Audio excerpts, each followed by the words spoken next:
Orosab. Orosab.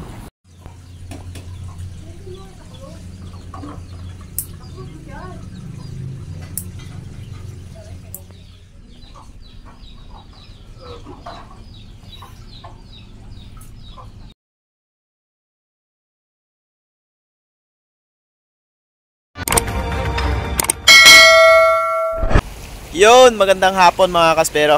Time check natin. Alauna ng hapon. At nandito tayo ngayon sa Batangas, Ilihan, para i-review yung ginawa na pana ni Master Bem Recha. Ayan. Sulit yung pagkagawa niya sa ating inverted na demultiplied.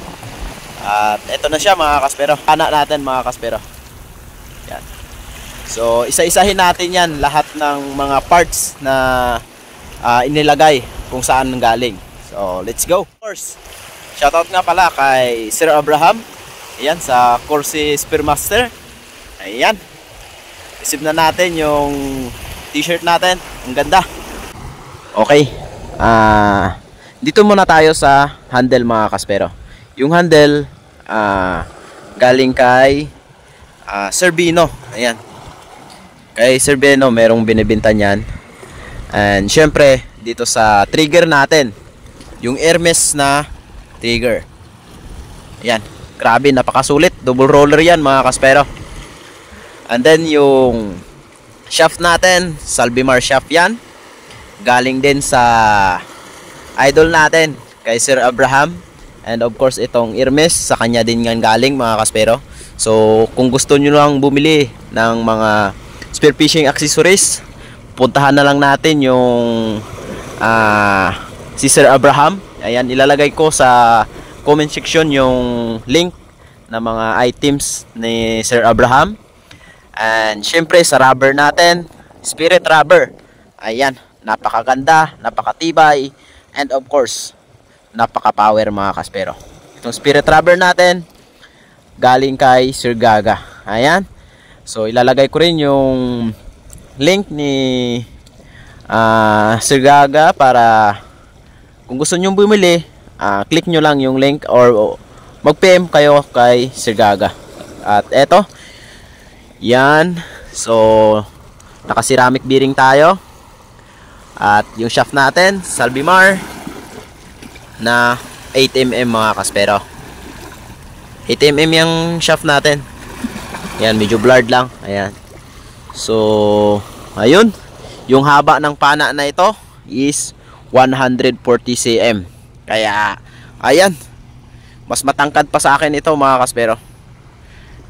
At syempre, hindi magpapahuli sa nagtatanong. And of course, alam kong may magtatanong talaga kung sino yung gumawa. Yung gumawa lang naman ito yung pinakamabait na spero na nakilala ko.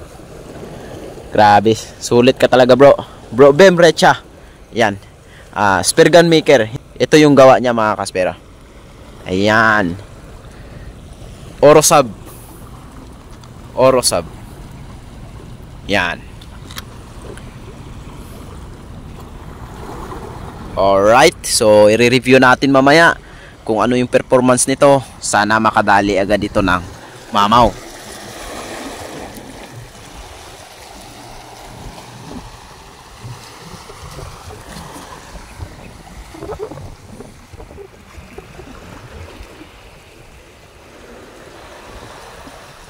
Ito na ang ating pinakahihintay, ang pag-test fire ng ating bagong pana na Oro Subs Spear Gun galing kay Sir Bem Recha. At eto, may load na natin yung pana natin at buti na lang kayang-kaya natin i-reload itong 140 cm na invert demultiplied. Ayos, swabe mga kaspero. Sana makadali agad tayo ng malalaking isda para ito yung magiging first blood ng ating bagong laruan. So, let's go mga kaspero.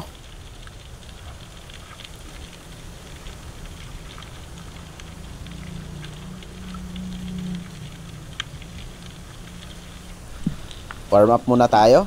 At pagdating pala dito sa laot, sobrang labo ng tubig pero napakaraming mga bait. Nandyan yung mga trigger fish na maliliit, yung mga itim na yan mga kaspero, kung nakikita nyo, yan yung mga bait. And sana merong magpakita na malaki at para ma-try natin na ipana ito, dahil dapat yung unang mapana nito malaki agad para sulit yung pana natin. Huwag tayong mag-test fire ng sa maliit lang.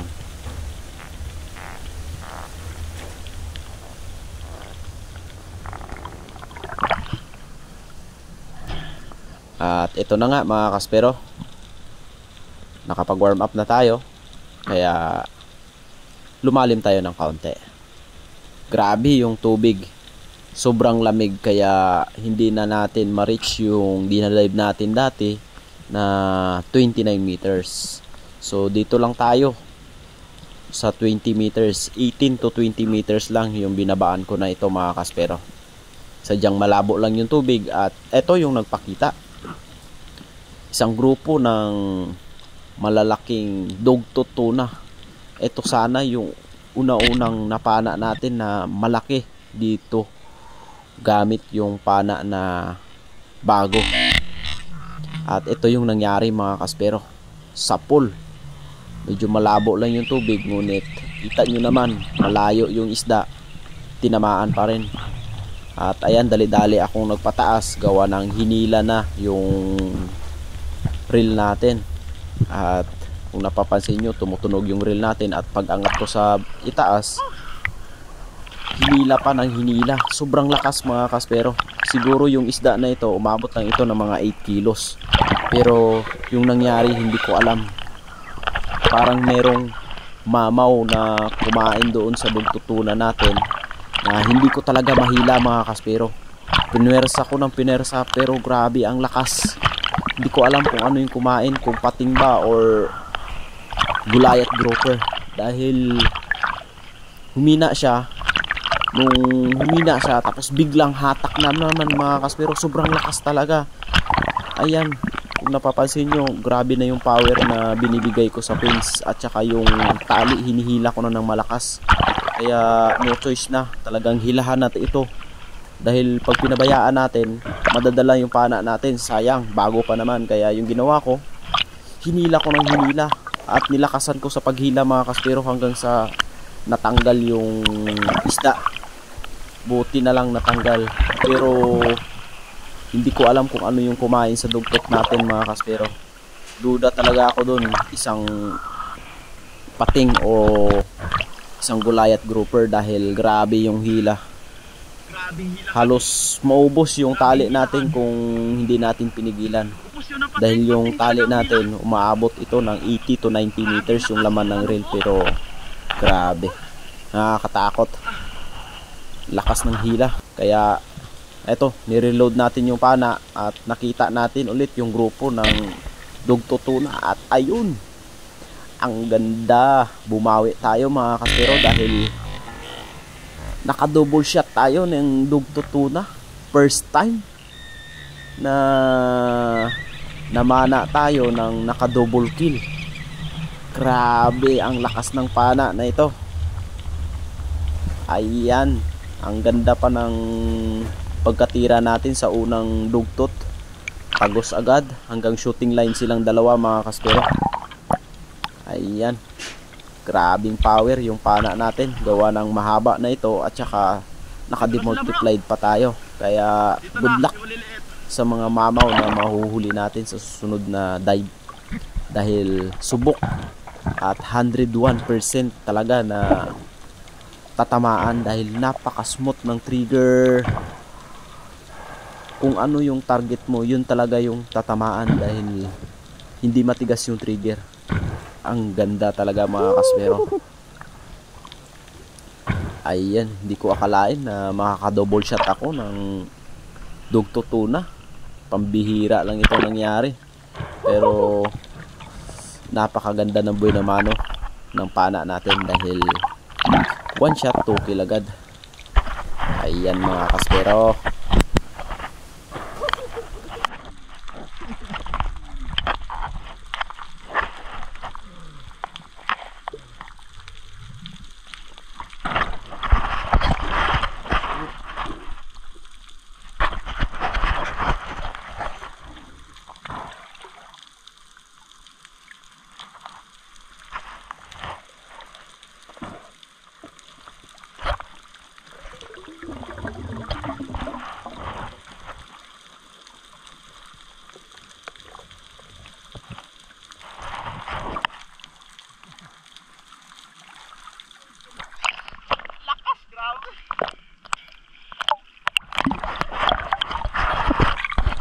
Pagkatapos natin na-secured yung dalawa at binalikan ko itong spot kung saan nakapana tayo at andito ulit yung mga dog tuna.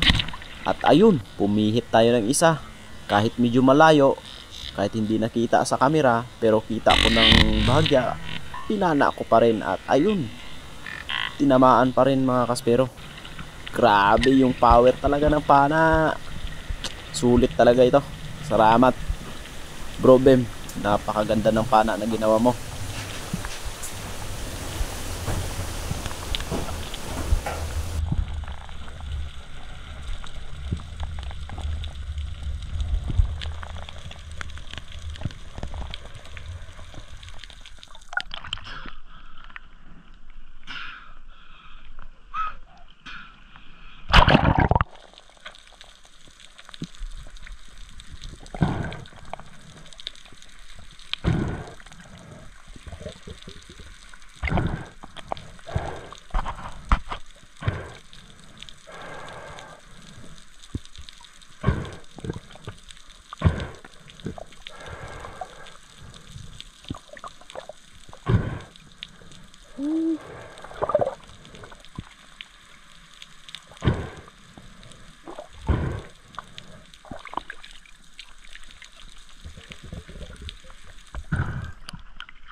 At ito na rin yung last fish natin dahil umahon na kami gawa ng sobrang labo na ng tubig at saka padilim na dahil mag alas 5 na ng hapon, tapos malabo pa yung tubig kaya umahon na kami.